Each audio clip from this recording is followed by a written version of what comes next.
আসসালামু আলাইকুম আরহামতুল্লাহি বারাকাতুহু। শুভ সন্ধ্যা সবাইকে। জানি সবার মনে একটা টান টান উত্তেজনা বিরাজ করতেছে। আজ 8 তারিখ, রাত পোহালে 9 তারিখ, ডাকসু নির্বাচন। আপনারা ভাবতেছেন কে বিজয়ী হবে, আমরাও ভাবতেছি কে বিজয়ী হবে। তবে প্রার্থী হিসাবে যে দুজন প্রার্থী বর্তমানে স্ট্যান্ডিং আছে,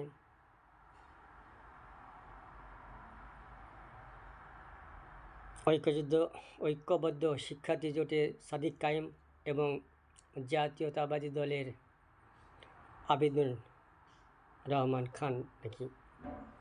তবে দুজন প্রার্থী যোগ্য, তার মধ্যে কিছু কিছু ডিফারেন্স আছে। এখন সেটা ছাত্রছাত্রী তারাই বিবেচনা করবে এবং বিচার করবে।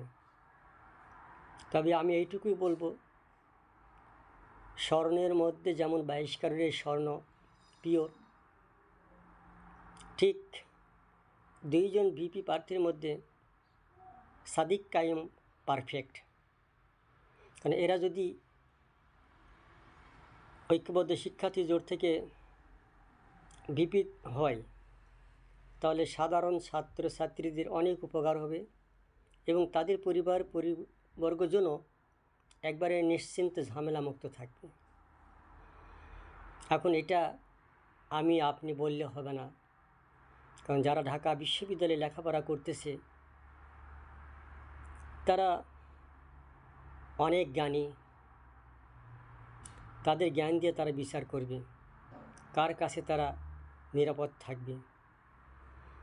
তবে আমার সাধারণ জ্ঞানে এইটুকু মনে হয়, যদি ছাত্রছাত্রী তাদের বিবেকের যে চোখ আছে সেইটা খুলে দেখে, তাহলে তারা ভুল করবে না, তারা সঠিক জায়গায় ভোট দিবে। তো এই প্রার্থী দুইজনই সঠিক।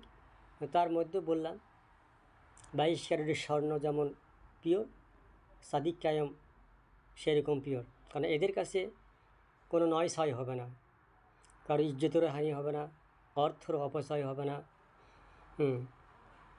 কোনো দুর্নীতিও হবে না। তাই আমি আশা করব সকল ছাত্রছাত্রীদের কাছে আল্লাহ রাব্বুল আলামিন সৃষ্টি করেছেন, জ্ঞান বুদ্ধি বিবেক দিয়েছেন, সময় কম, আগামীকালই ভোট, আপনাদের যোগ্য প্রার্থীকে আপনারা ভোট দেবেন। কে কী করলো, কে কী করেছে অতীত নিয়ে কখনো জীবন চলে না, সবসময় জীবন চলে বর্তমান কি হইতেছে এবং ভবিষ্যতে কি হবে। তাই আশা করব আপনারা 22 ক্যারেটে ভোট দিবেন। ভালো থাকবেন সবাই। আসসালামু আলাইকুম ওয়া রাহমাতুল্লাহি ওয়া বারাকাতুহু।